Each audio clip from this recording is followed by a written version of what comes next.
20 বছরের পরে আমরা কেমন যেন হঠাৎ বড় হয়ে যাই।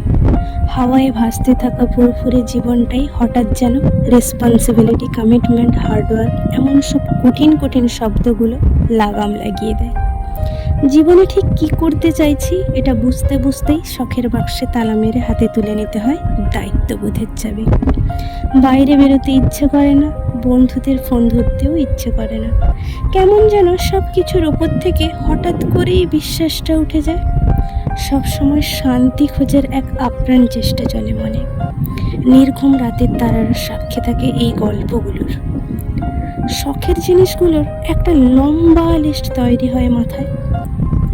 কারণ 20-র পর বাবার কাছে শখের জিনিসটা চাইতে কেন জানি ভীষণ দ্বিধাবোধ হয়। ইঁদুর দৌড়ের এই খেলায় নিজেকে টিকিয়ে রাখার যুদ্ধে হাঁপিয়ে ওঠে মন। ছোটবেলায় বড় হতে চাইতাম, এখন বড় হয়ে গিয়েও মনটা কেমন যেন সেই ছোট্ট আমিটাকেই খুঁজে বেড়ায়। 20-র পর আমরা আসলেই বড় হয়ে যাই।